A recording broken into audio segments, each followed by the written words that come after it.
और पीडीए की बात करके सारी अति पिछड़ी जातियों को गुमराह करके वोट लेने का इस बार प्रयास कर रहे हैं, लेकिन वे धोखे में हैं कि कोई अति पिछड़ा उनको वोट देने वाला नहीं है। अखिलेश यादव जी पीडीए के नेता अपने को बोल रहे हैं, तो क्या पीडीए में सिर्फ यादव ही आता है? क्या चौहान, लोहार, कुहार, नाई, बिंद, मल्लाह, कश्यप, पाल, कहार, तमाम सारी अति दलित जातियां हैं, पासी हैं, खट्टिक हैं, दुसाध हैं, बनफर हैं, बिहार है, गिहार है, बहुत सारी जातियां हैं। अगर इन सबको आप पीडीए मानते हैं तो क्या आपके पास इतना नैतिक बल है कि 2027 के विधानसभा के आम चुनाव में आप अपने से के अलावा किसी अन्य पिछड़े वर्ग की जात के व्यक्ति को आप मुख्यमंत्री कैंडिडेट घोषित कर दें? पीडीए का नारा दे करके मुख्यमंत्री सिर्फ आप बनेंगे और अपने समाज को मजबूत करेंगे। आपके सरकार का हमेशा से ये चरित्र रहा है कि पिछड़ों के नाम पर आपने राजनीति किया और सारे पिछड़े मिलकर के आपको वोट दिए, और जब सत्ता आ गई तो आपको यादव से आगे कोई दिखा ही नहीं, और पूरे पिछड़ों के हिस्से को 27% रिजर्वेशन को आपने अपने जाति का एक अधिकार के रूप में अपनी सरकार में बना दिया।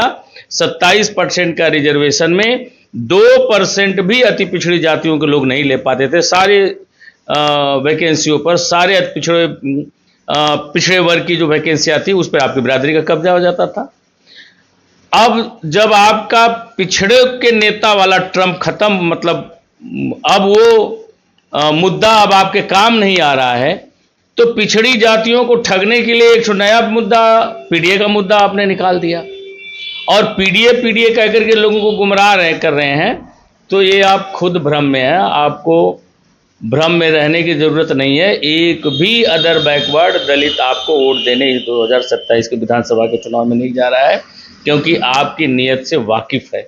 अगर आपकी नीयत साफ है तो आप किसी चौहान को मुख्यमंत्री का उम्मीदवार घोषित करिए, किसी राजभर को करिए, किसी निषाद को करिए, किसी लोहार, कुहार, नाई, बिंद, मल्लाह के बेटे को करिए, तब ना हम जानेंगे कि आप पीडीए के नायक हो और आप पीडीए की बात करके सारे पीडीए के लोगों को मजबूत बनाना चाहते हैं। तो सर थोड़ा सा रोकता हूँ। पहले तो सर आप अपना परिचय बता दीजिए ताकि मेरे दर्शक कम से कम जान सके। मैं डॉक्टर संजय सिंह चौहान, राष्ट्रीय अध्यक्ष जनवादी पार्टी। और जिस समय 47 पर समाजवादी पार्टी थी, 2017 के विधानसभा के चुनाव में बुरी तरह से हार करके अखिलेश यादव जी बैठे थे। उत्तर प्रदेश का कोई दल उनके साथ खड़ा होने के लिए तैयार नहीं था।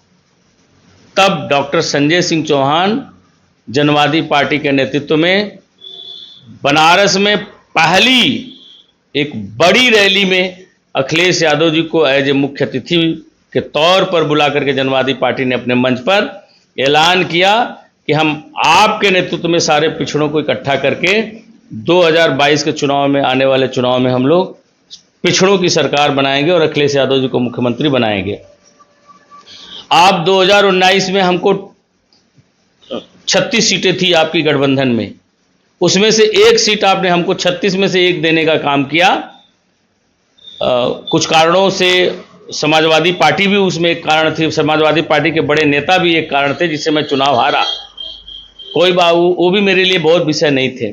2022 में आपने हमारे पार्टी को जितना हक बनता था वो सारा हिस्सा हमारे पार्टी की सीटों का हिस्सा उठा करके आपने ओम प्रकाश राजभर को दे दिया, क्योंकि जहां राजभर है वहीं चौहान है।